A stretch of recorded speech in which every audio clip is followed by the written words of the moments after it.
What's up, guys? What's up, and welcome back to another YouTube video. Hopping into this video, the last video that you guys saw, the 335IN, was when I had it on the engine stand, the turbo kit, everything assembled, and I was going over it with you guys, trying to help you guys if you were installing the kit to where you can see it on an engine stand, you can see everything outside of the vehicle to help you guys out, to help you guys see things a little bit better. For this video, it's pretty much just going to be an introduction, or should I say a reintroduction to the channel. This car has already been on the channel one time, and that was when I originally pulled the motor about 4 years ago. So now it's back on the channel, today being reintroduced after I've completely finished the engine rebuild process, and I've also installed the Doc Race Turbo kit. So without further ado, I'm just going to go ahead, I'm going to roll right into it. We're going to pop the hood so you guys can see what's going on here. I did tell you guys that the next time you saw that engine or the next video that it would be in the vehicle, and it is. So here you guys go. There it is in all this glory, the Doc Race 62, 66 single turbo kit on my, I won't say fully built, but built M54 motor. Everything assembled, everything put together, tile blow off valve. I went with the ARM Motorsports 7.5-inch steeped intercooler, and I'll just take my front bumper off real quick so you guys can see. Just move that. So yeah, there's the ARM Motorsports 7.5-inch steeped intercooler, and a couple other little goodies here and there that I ended up putting on the car just to help with the performance of adding the big single turbo kit. There's still a lot left to do here in the engine bay area. This is kind of like the V1 setup just to get the car running and driving. And the car is running and driving. I have been driving it not very far due to the fact that I need some suspension components. Unfortunately, for the vehicle, for as long as it's sat for about 4.5 years, things have unfortunately worn over time.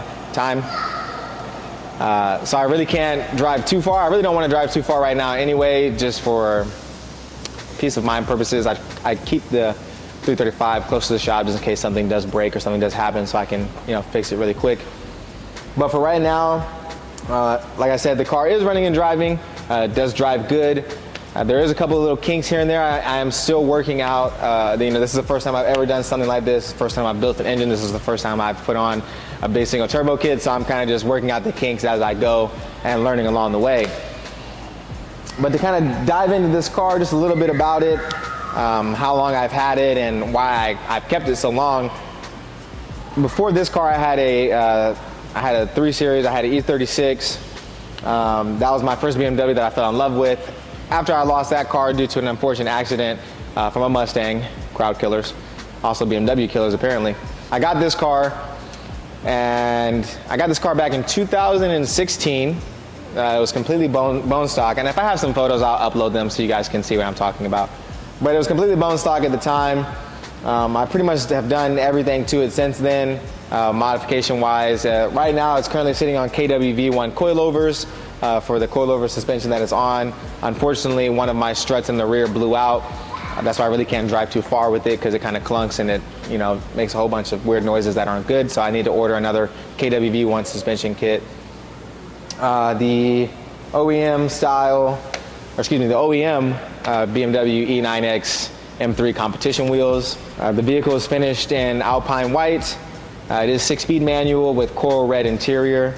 This build, when it was built by the first individual back in 2008, ran right around $59,000. So for a 335i back in 2008, for it to be around $59,000, that's getting super close, like super close to E9X M3 prices. So pretty much no expense was spared when it came to this build. Sunroof, it has had dual hump. It does have the dual hump navigation system, cruise control, PDC sensors, and a bunch of other stuff. Harman Kardon, Logitech 7 sound system. This car has the bells and whistles essentially. And I really did fall in love with it when I bought it. And no matter how many times it broke on me, because it does have an M54 engine, no matter how many times it broke on me, I would always fix it. I would always dump more money into it, and I would just go further and further in debt. But I love the car so much. I love the way it sounded. I love the way it handled. I love the way it drives. And majority of that is due to the power steering. You know, if you're a true enthusiast and you know that the power steering feel is a lot better than the electronic feel, but the electronic feel isn't all that bad.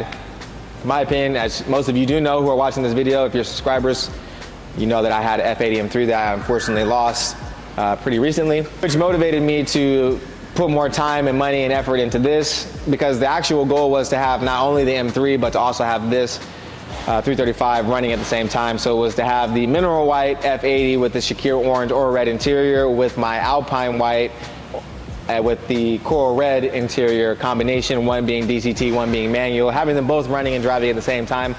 Unfortunately, again, like I said, the M3 was taken from me, so I wasn't able to live out that dream.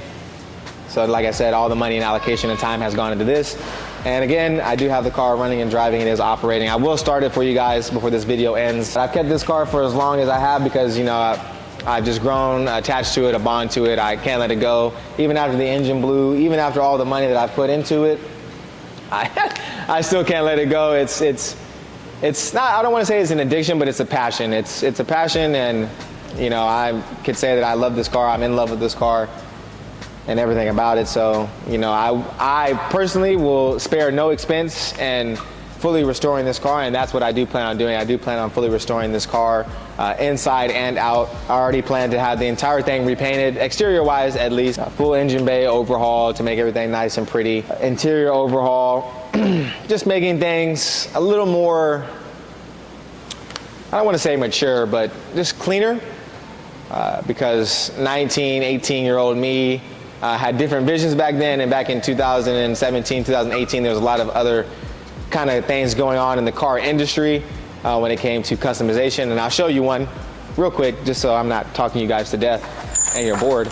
I'll show you my interior. Jamal, if you want to show them. So as you guys can see here, this is the splatter paint. Now, if anybody is familiar with Mashimaru, I believe that's how you pronounce it, back in like 2017, 18-ish time frame is kind of when the splatter paint trim effect kind of like, I don't know, blew up. And he was actually making it himself. Unfortunately, I was pretty broke back then, and I didn't have the money. I think it was like $700 to $800 for splatter paint trim for the whole interior back then. And I ended up messaging him. I still do have the messages. And I told him, I was like, hey man, you know, I really love your work.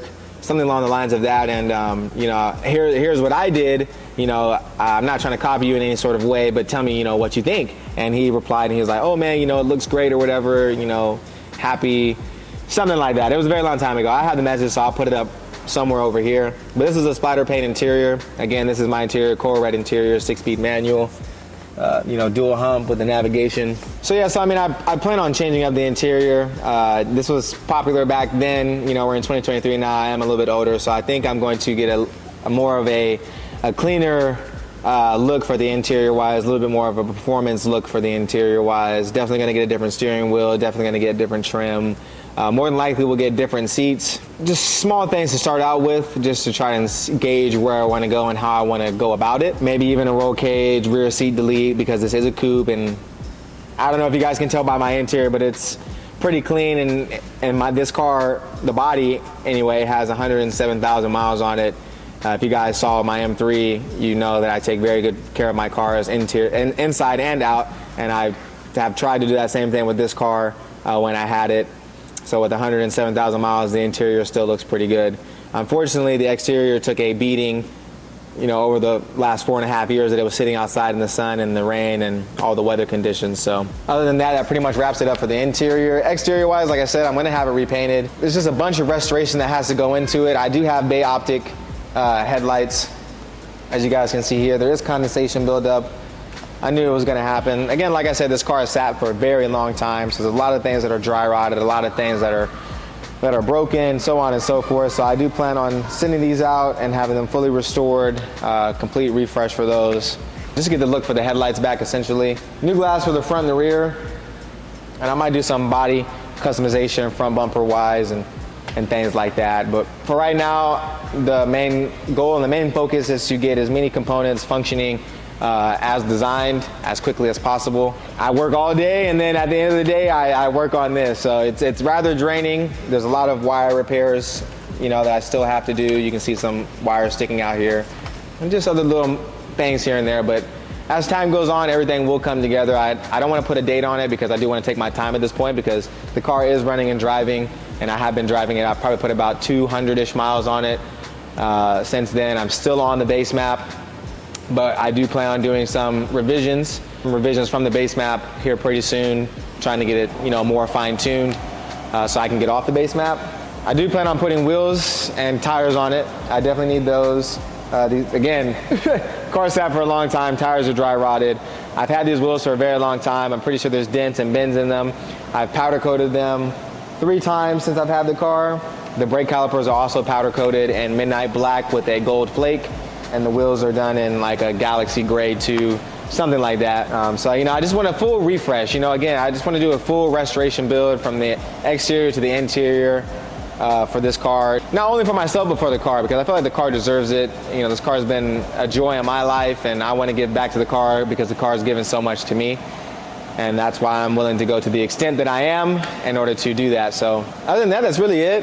There's going to be a lot more videos on this vehicle that we're going to go more in depth, covering more things as parts come in, as I start to modify this, you know, more and more. We will do more and more videos on it.